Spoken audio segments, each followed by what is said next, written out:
Hello everyone, welcome to Everything Arsenal, and in this video we are going to be talking about Arsenal's next 5 fixtures. Unbeaten in 10, can we make it unbeaten in 15? Can we go 20 games unbeaten, 25 games unbeaten? Let's hope so. We are currently 5th on the table, only a couple of points off top 4, which is no one would have believed that for 3 months ago. No one would have believed that. But let's focus on the next 5 fixtures. How many points will Arsenal get? How many points should Arsenal get? Which kind of lineup should you be using in these fixtures? Will Thomas Partey be available for these fixtures? We'll be going through all that with my guy Cozy. How are you? Yeah, I'm absolutely fine, bro. I'm absolutely fine. The international break is ending, and I just feel like life is coming back to normal. The moment I do my first preview, and see people really get excited about Arsenal, Liverpool, I'm going to even be better. I think I should storm the streets and get people's opinions. No more international breaks until March, which is pretty good. No more international break. It's now club football from now till March consistently, 4 months consistently. So let's hope Arsenal can get another run going. So the next 5 fixtures are pretty hard for us. We have 3 away fixtures and 2 home fixtures. Looking at those fixtures on screen right now, we lost to Liverpool away last season. We beat Newcastle at home last season. We beat United away from home. We lost to Everton and we drew Southampton. So only 2 wins last season from these 5 fixtures. So we'll start in order with the game against Liverpool. Liverpool against Arsenal. Because is this a fixture you usually look forward to? Yeah, definitely I do. It's a big game. I mean, you always have. I mean, unless we have lost the passion, but I've not lost the passion. I always mark out those games that are gonna be hard and big, and then I also mark out those games that should be very very easy for us to win. Just to be disappointed in the past 5 years, really disappointed. But if not for that, I'm always looking out for Liverpool Arsenal, and the reason for me is, look, in the last 4 years, it's not been so good against Liverpool. But it was a tie that we used to win. It was a tie, where we could get points, off them. They could get points off us. But I think during that Gerrard time, when they were led by Gerrard, we could get the points. We could get the points against Liverpool. At least a draw at the Anfield. I still remember there was a time when we hit them 4-0. There's a time when we hit them 2-0.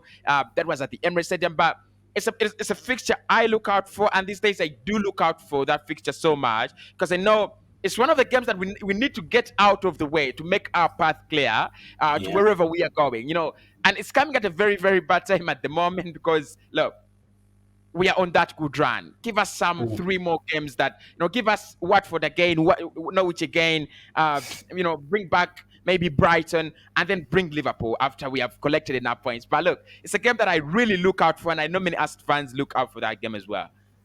So what do you prefer? Usually people say they want to play all the tough fixtures at the beginning so that we have a good run after that. Or so, for example, the Liverpool game, would you have preferred it, as you said, you'd preferred Norwich, Watford, but what about the Liverpool game in specific? Would you have liked it sometime next year, or do you want to get rid of it now?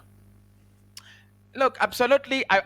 To be honest, I want us to get rid of it at the moment. The idea of packing all the big games at the beginning of the season, like in the first 7 fixtures, is absolutely ridiculous. Because look, if you lose to Brentford, you lose to City, you lose to Chelsea, and then you lose there because that is at your lowest point. Morale has gone and everything is gone. Then you lose to Liverpool, right? Yeah. And then you lose to United. No. Look, I don't believe in that. You see, we're coming into this game, with some optimism, some little stains of optimism. They were not there at the beginning of the season, right? Everyone was gonna say, Arsenal are gonna be crushed yet again. But now everyone expects Liverpool to win. Yes, that's a constant. But they're exceptionals, right? There are a few exceptions. Like, I don't think Arsenal will be battered 5. I don't think Arsenal will be battered 6, right?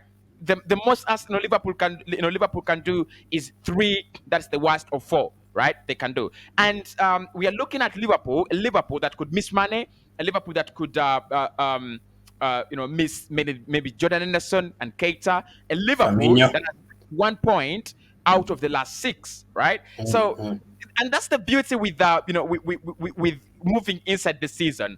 Things do change. I mean, at times it's good to play the big teams because then you can have a run of 10 games unbeaten. But if you lose your opening 4 fixtures or 5 fixtures, or pick 1 point out of the possible 15, it's so hard. We saw it last season. We started so poorly. We were in the 15. We were in 15th for almost 2 months. It was so bad. The players had lost everything. If it's not for that Christmas win, sorry, Boxing Day win, we were gone. So look, Liverpool at the moment looking out for that game, and I feel like it's coming at the right time, really at the right time. Firmino is also out. Firmino is out for 1 month. This is a guy who always scores against Arsenal. I think he has like 7 goals against Arsenal, something crazy like that. But last one on Liverpool, I mean, as you said, 1 point in 6. Why do you always go there? Because I always felt like over the years, especially under Wenger, we always went to these teams knowing, you know what, we've already lost. Like we usually used to go with them with mentality, we've already lost. We've seen teams like Burnley going to Liverpool, giving them a game, losing by only 2. Brighton went to Liverpool the other day, they almost beat Liverpool. I know Chelsea is a very good team, but they went to Liverpool with almost 10 men when James got the red card and they didn't lose the game though. So it's possible to upset them. You could get them on a bad day, yes.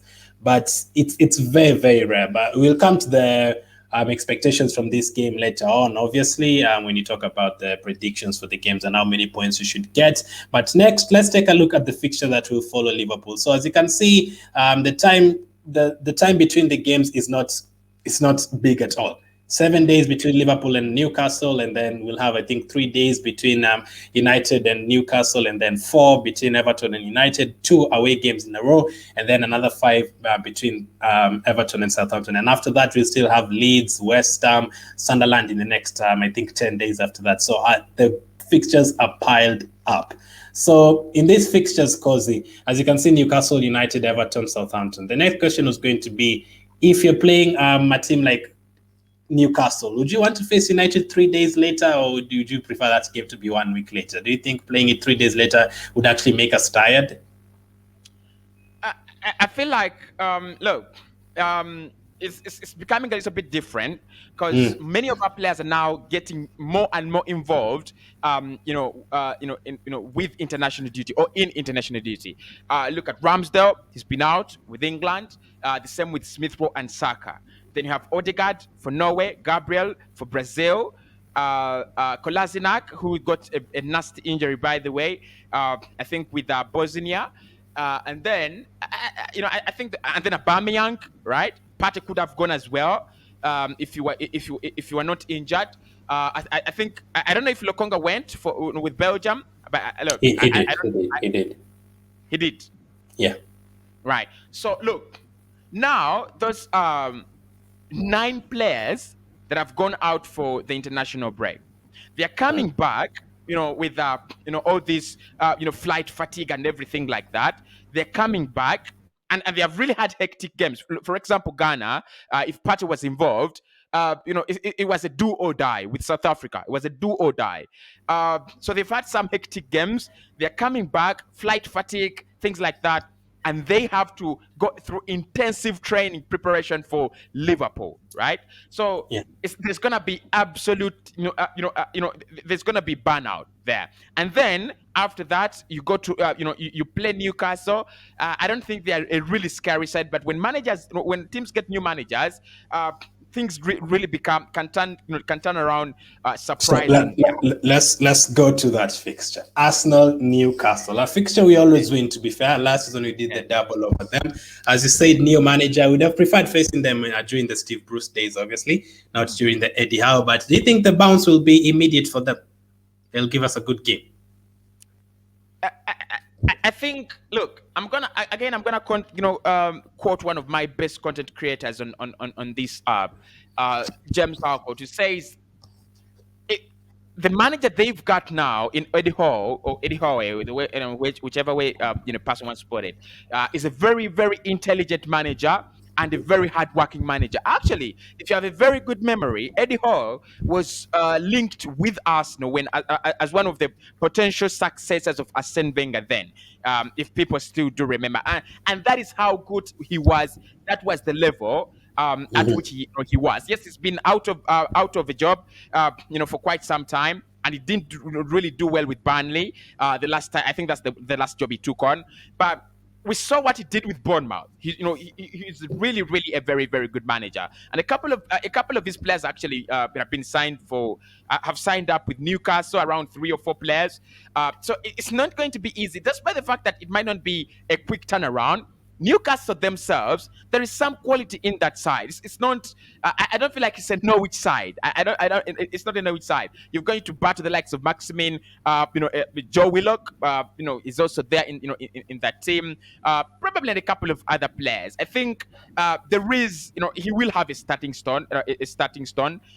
As a manager, he's going to have a starting point, and that is what really, really matters. So it might not be a quick turnaround, but they are fighting to stay in the league. They're fighting to get every point they can. Whether it's from a reckless team that loses points recklessly to them, or through justified means of fighting, throughout the 90 minutes. So I think it's not going to be an easy game. By the way, Eddie Howe is going to want to prove a point that I'm not here to set the ground running like many people think. I'm actually here to be the Newcastle manager. I don't think there's a better fixture to have between Liverpool and United away. I think if you were to ask me, we're going to have Liverpool this week and Man United next week. Which fixture do you want to have at home this week? I'd say Norwich or Newcastle at home. That's the best fixture. Because listen, if we had like a Chelsea at home between Liverpool away and Man United away, that would be a painful schedule. So after Newcastle, we'll then travel to Manchester United, a team that hasn't been good at all this season. They lost at home to Aston Villa. That was Dean Smith's last win before getting sacked. They got trashed by Liverpool at home. Man City made them look like kids the last time they went to Old Trafford. They also drew to Everton, should have lost that game. So they haven't been good at all at home at all. So are you looking at that, or do you think Manchester United, anytime they'll see Arsenal, they'll turn up? In the past 2 seasons, have they beaten us? Do they have a win against Arsenal in the past 2 seasons? Really? I even think the last 4 seasons they've beaten us like once. Right, exactly. So they've really struggled under ever since they lost Sir Alexander Chapman Ferguson, and it's more like that kind of dominance is really, it hurts me to say this, but it's going away. United fans, really. I mean, I don't know if I'm hurt. Really, I'm not. I'm really playing devil's advocate. It's your kind of dominance, their kind of dominance on Arsenal is actually dying away slowly by slowly. But the other thing, I think that United will struggle against Arsenal, and this is not me being an Arsenal fan, because I think we will struggle against in Liverpool, but I feel like they will struggle against us. Look. They have Ronaldo. Everyone thinks they have Ronaldo, and of course, he stood out. He stood out for them. But look at games where they've been completely outplayed. Look at games where they've been completely, made to disappear. Ronaldo has disappeared with the side, right? The Atalanta games that everyone is going to talk about, those are games that look. If you're United and you're 50-50 with Atlanta, there is a problem. There's a big problem. Yes, you could scream at a 2-2, you could scream at a 3-2, but there's a big problem if you're 50-50 with Atlanta. And that those games in the first leg, it was not even 50-50. I think Atlanta should have won that game or got a point. In the second game, Atlanta should have won that game again. We know how bad they are defensively. Atlanta, if you've been following the Italian Serie A, they've conceded in almost every game in the Italian Serie A. So both teams to score, that one was really on the cards. But I think United will struggle against Arsenal. They love running, using the wings. I feel like we are not really, really vulnerable to such teams anymore, right? Yeah. I mean, you've got to unlock us, right? I think if Bruno turns up, maybe they could have a different game. But the likes of Rashford running on the wings, the likes of Mason Greenwood, unless he pulls off a very, very good shot, I feel like they will struggle, right? They will struggle because Arsenal love to keep the ball, and United are really, really struggling to keep the ball. They are really, really struggling at that. So, my honest opinion about that is United will struggle against Arsenal. I feel like I still feel like they will get a point. They will get a point, not because they're so good, but after this international break, they're playing Watford. They could get some kind of inspiration from that game, and you never know. Probably, pick up a point since since they are at the Old Trafford, where they have actually not done any well I think they this struggled season. a lot at Old Trafford since last season. So Manchester United, Arsenal. Are you one of those fans who are praying that they have Watford and Chelsea before that? Are you one of those fans who are praying that Chelsea and Watford doesn't beat them so that Solskjaer stays for the Arsenal game? Do you think if they change the manager before that, it will change everything? No, I don't think so. I don't feel that way. Look, I feel like if they don't win against Watford, he's gonna Mm, go. He's got to go. He's gonna go. Even if it's a 0-0 draw, he's gonna go. Right, and mm. he knows that. And I feel like he will turn things around, starting with that Watford game, then pick up a point against Against Chelsea. Arsenal. So look, yeah, They have Chelsea in between there, though. So yeah, what they have about if Chelsea. they got Chelsea and lose 4-0? Look, if they lose to Chelsea, again, even if it's 1 or 2-0, I think he will go. Right? So will you be comfortable with Zidane coming right before an Arsenal game or someone else? Do you think we can still beat them like the way they had Solskjaer? Look, I think this United side needs a lot of organization. Needs to be organized a lot. It's not for me. It's past that level where it is not working on the pitch, but elsewhere it is okay, right? Yeah, I yeah, feel like the whole structure, the players, the dressing room, they needs to, someone needs to correct the madness there. So for me, it's not that. 3 weeks in, yes, football can turn quickly. We know that they could use Watford as a stepping stone. If they can get a point against Chelsea, it can boost their confidence and probably come into the Arsenal game even better. But I feel like, no, I'm not really scared whether they get a new manager or not. United this season, they're not shit, but they're not doing well. And it will take time, to build the momentum. Okay, then after that, we will have Everton away from home again after a couple of days. Last season, we lost there. It was one of those games that you just looked at it and you're like, yeah, we're in big trouble. I remember Willian and Pepe walking out of the pitch in Ketia that day, looking down like everyone was so stressed after that game. Everton this time around, they conceded a lot of goals, but by then, guess what? Calvert-Lewin has been out for almost the entire season. He will be back 2 days before this fixture. So they will probably have most of their players back. So are you worried for that fixture, or are you looking at this game as we have to get 3 points? Not really 3 points. Look, Everton this season, they have had mixed results. They Mm, started. I feel like they started off well, but mm, they've been really affected by injuries. We know that the Corey, key player, really. I think when I was still doing my EPL team of the week, which should resume on Monday. He featured in my team of the week like 2 times consecutively.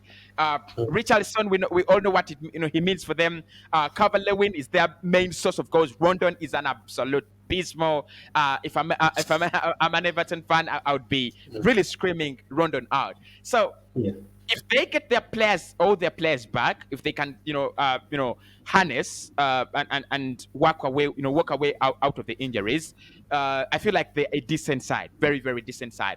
But it's not a game where I feel like 3 points are open. It's a game where I feel like any team can win it. yeah, Any team, yeah, as long as we can maintain, our structure, we can win it. If Everton come better than us, they can win it. So it's a game where the best winner can take it, right? The best winner yeah. can take it. Yeah, I don't know whether Calvert-Lewin is back because He I will think be they back 2 days before this game. exactly they miss him. They really really miss Mhm. him. So and of course Rafa Benitez, they have a decent manager in there. Like I said, they started well. Just need some inspiration to bounce back. They're not far away from Arsenal, by the way. They're not really really far away, and we're They, not they picked too up far. Yeah, they picked up some really good wins at the beginning of the season, like Southampton at yeah. home and this kind of thing. But they've struggled, like Watford, conceding 5 goals. I've watched Mm. them twice in the Carabao Cup. They struggle against Huddersfield and QPR with people like Townsend on the pitch as well. the Kings. Holgate picked up a red card recently. He's been all over the place. As you said, Rondon has been a terrible buy for them. Townsend has been okay. Gray has been okay. But I'm looking at these fixtures.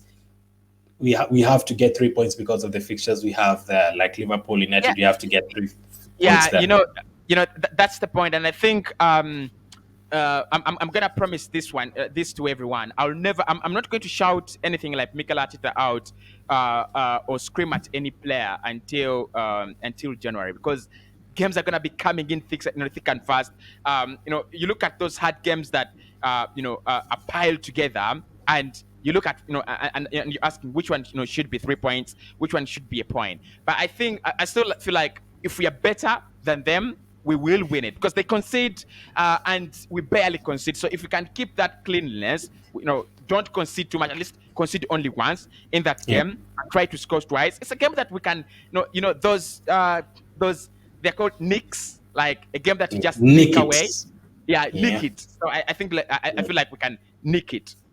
Okay. Speaking of nick it, do you think we should be nicking another home game, this time at home to Southampton, or do you think they should be an easy 3 points? They've struggled up front. Adams scored a goal for Scotland the other day, teammates at Tierney at Scotland.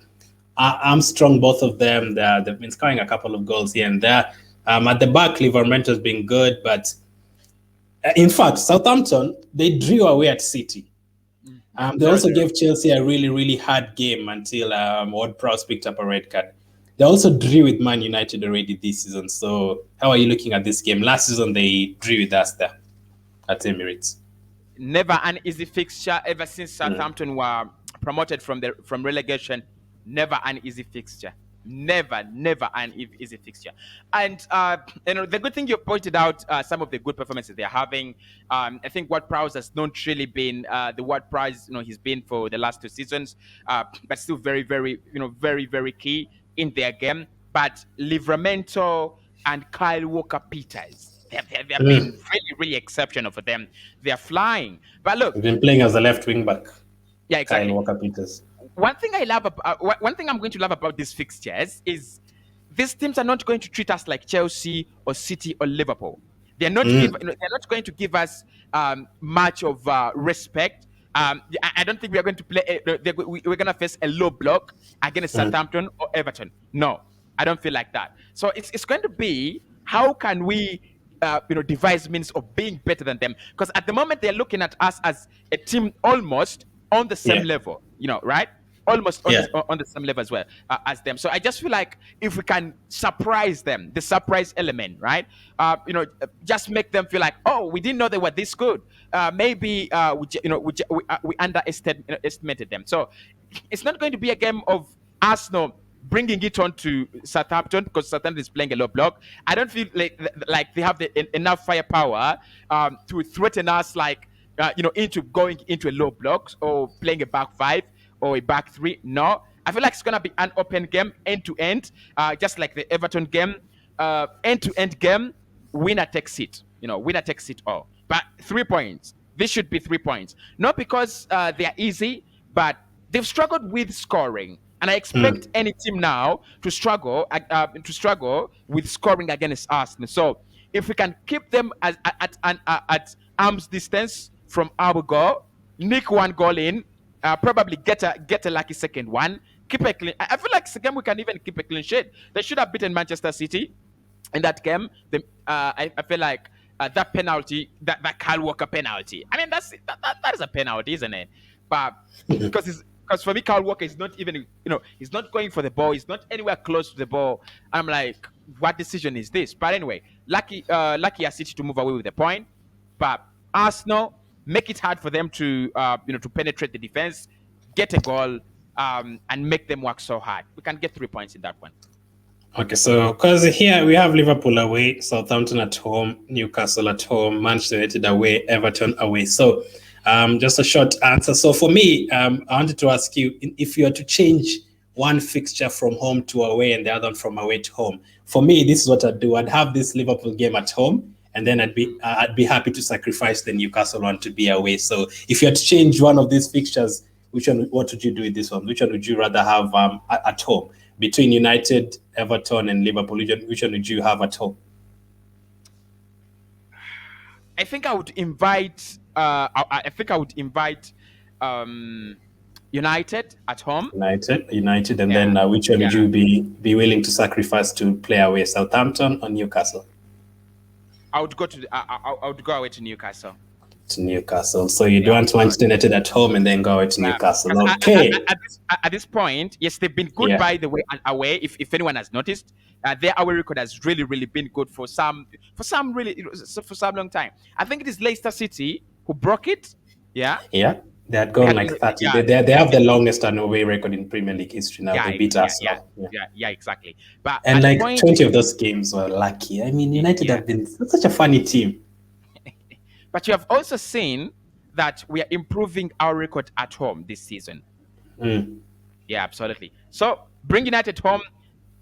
I would even count 3 points there, and then no, I mean meet at the Old Trafford, get a point, probably in January or February, move on. Okay, so if you're still watching until now, thank you for that. I'll put a poll in the community tab asking how many points you think Arsenal will get in the next 5 fixtures. The last 2 international breaks you predicted correctly. I think people say it will get at least 10 points between Norwich, Burnley, Tottenham, and Brighton, which you did. And I think people also predicted another 10 points facing the last 4 teams we faced, the likes of, why am I forgetting the teams we played? The last 4 teams we played before the international, the likes of Crystal Palace, Aston Villa. People are expecting, 10 points, which we did get. So, how many points do you think we should get, Kozi? How many points do you think we should get from the 5 fixtures? And how many goals as well? So, tell me how many goals you hope Arsenal should get in a particular fixture and how many points? Starting with Liverpool. No points against Liverpool. What about the goal? I won't be surprised. Go into Newcastle, get 3 points. Mm-hmm. How many goals you'll be happy with? Because 1-0 is also a victory. Against Newcastle, 2-0. 2-0. Manchester United away? Manchester United away, 1-1. 1-1. Everton away? Everton away. I'm going to go with a slight edge. Arsenal 2, Everton 1. Okay, another 3 points. What about Southampton at home? Southampton at home, we've not really been scoring a lot, so I'm going to say Arsenal 1, Southampton 0. Okay, so there you're going for 2 clean sheets. The home fixtures, you're going for clean sheets and then conceding all the other 3 games. That means you've gone for Newcastle 3 points, United 1 point, that's 4, then Everton, that's 7. So 10 points from 15. That wouldn't be bad. 10 points from 15, I think I'd be able to take that. For me, I'd say Liverpool, probably a loss. I'd be happy with a good performance. The 2-1 loss, 3-1 loss, I'd not be mad. Newcastle, I think we need a bigger victory than that, 3-0 or something. United, I'd be happy with a draw as well. Maybe a 1-1 or something. Even a 0-0 could be possible. Everton, I think we need to win by a 2-goal margin, not even 1.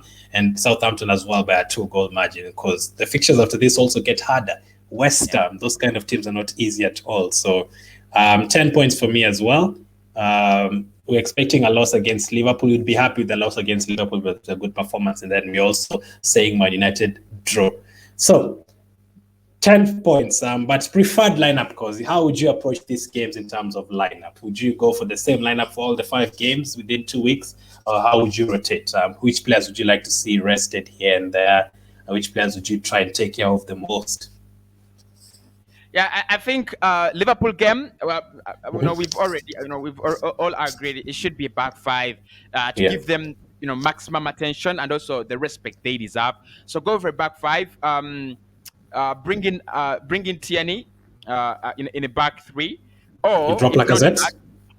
Drop Lacazette, absolutely. But actually, look, I would more of drop Aubameyang than Lacazette. I know Mikel that is not going to do that, but I feel like Lacazette has that very good hold-up play, and at least he's scored some time. He's scored against Liverpool. Look, that's not the reason. I think his hold-up play would actually work for us very well, because it's going to be a game where we soak up the pressure, and we're going to need outlets. Smith Rowe is a good outlet. Saka is a good outlet, but then you have this this Lacazette who can receive the long balls. And then wait for the squad to slightly progress and get out of the pressure pit, right? and probably do his thing. So I'll rest Aubameyang. One game doesn't So, hurt. Saka, Smith Rowe, Lacazette, and then midfield. If Partey is out, you play Lokonga and who else do you play in midfield? Lokonga and El Neni. Lokonga and El Neni for Liverpool. Okay, so no Maitland-Niles for you, but you're hoping Partey is not out for too long because this is a game we really needed him. So after that, we'll have Newcastle at home. I expect you to keep the change. Which change did you make? Would you play Tierney or Tavares against Newcastle? Newcastle, because I have United again in a very, very short time. Those are games that Tavares has to play. Those are games that Tavares has to play. In a back four. Yeah, in a back Tavares. Four. So midfield again, you keep Lokonga and El Neni against Newcastle? No, against Newcastle, it's Lokonga and Maitland-Niles. And then Martinelli comes in that game. Martinelli comes in for Smith Rowe, Saka?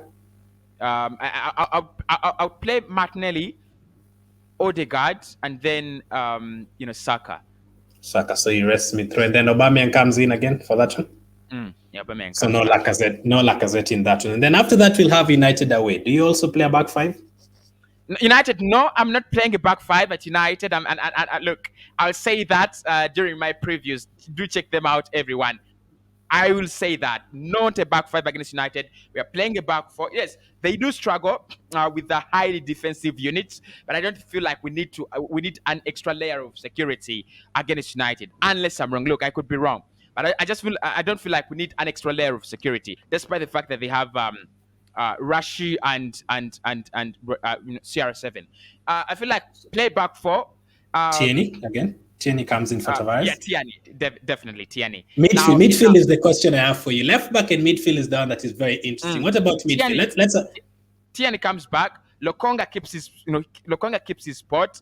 If Partey is not there, Lokonga keeps his spot, and I would play Maitland-Niles in that one because you need with United again. You don't need to give them the ball for so long. Right, and I feel like Elneny and Lokonga.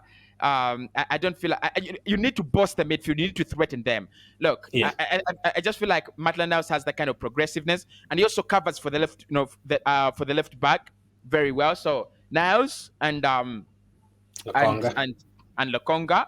If Partey is there, it's Partey and Lokonga. Yeah, absolutely. Then in front of them, interesting again. What about if Martinelli has a very good game against Newcastle and scores a hat-trick? You dropped him straight away? Even if he scores a hat-trick, I'd give him like 15 minutes in that game. I feel like it is Smith Rowe. This is more like a Leicester City game, by the way. I'm looking at it like more of a Leicester City game.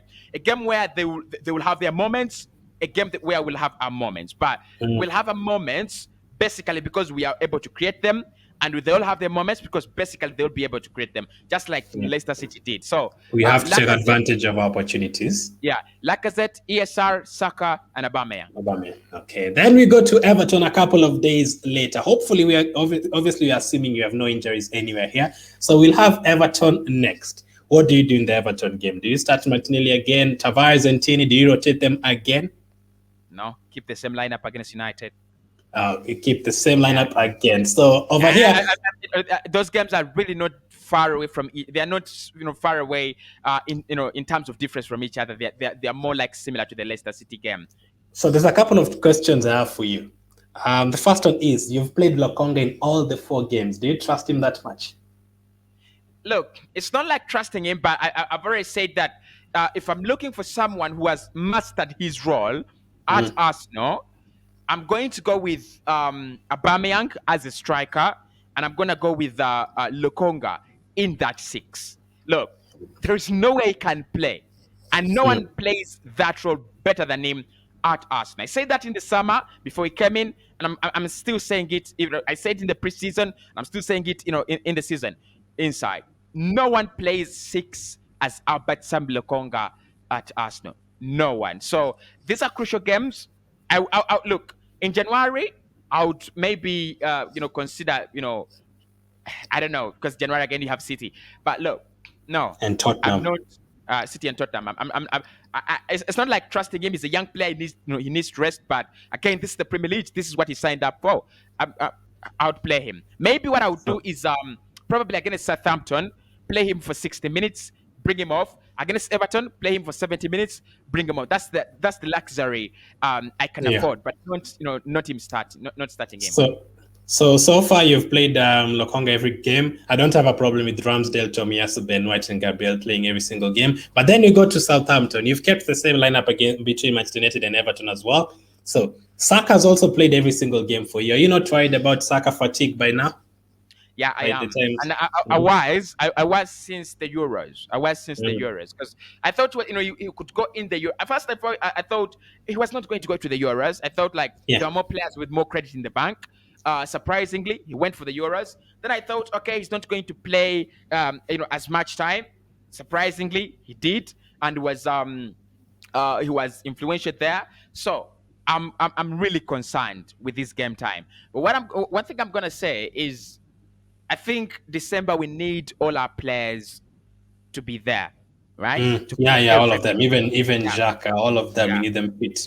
yeah. To play every minute. It's a So game. for Saka, It's a match where I would be okay if Tian is brought off in the 80th minute and we introduce Kolasinac. Just, I yeah, mean, that I can't believe I'm saying that, but it's a match where it's yeah, a we month need all where our players. Yeah. every 3 days you're preparing for a match, and every 4 days you're on the pitch. So you've played Saka in a very tough game against Robertson there. You're depending on him to create against Newcastle because Smith Rowe won't be there for you. Again, against Manchester United, you're playing him either on the left against Wan-Bissaka, on the right against Shaw. Against Everton, you do the same against Digne, and then Southampton, you rest him surely. Yeah. So you Saka, yeah, play who would you start at Southampton? Lacazette and Oh, Aubameyang, who would you start? somehow we forgot Pepe, but look, I No, no, think you don't forget Pepe. You're assuming he's going to be the one coming on for these players in these yeah, games. definitely. But Southampton, surely you give Pepe He a has to chance. start. Pepe Yeah, starts yeah. instead You of give Pepe Saka. a Smith chance. starts again because You give Pepe a chance. Smith Rowe keeps in the lineup, like as Aubameyang as well.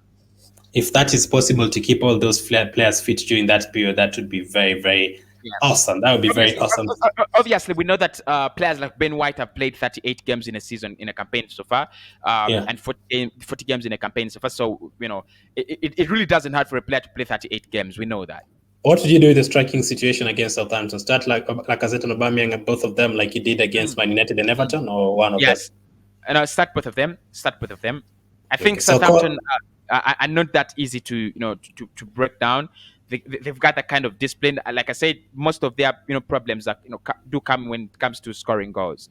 So Cozy would start a back five in this one. Etienne and Tavares all starting, but Lacazette instead of Aubameyang. He'd bring back Aubameyang in this one, no Lacazette, and then he'll play both Aubameyang and Lacazette in Manchester United's game. Same with the Everton game, and then play both of them again against Southampton. So let's hope they stay fit. He'd also start Martinelli against Newcastle and give him a couple of minutes against Manchester United. Also, Lokonga starts in all of the games, all of them, but comes off in most of them. Saka plays all of them apart from Southampton. Smith Rowe plays all of them apart from Newcastle. The back four, majority of the time, remains the same. If Partey is fit, obviously, it starts most of them apart from maybe one of the games. But yeah, very, very interesting, very interesting. So let's hope we actually keep the same squad like that. And the last question I have for you is about Leno. No game for Leno? No game for Leno. Ramsdale has to start all of them. Yeah, definitely. He's a goalkeeper.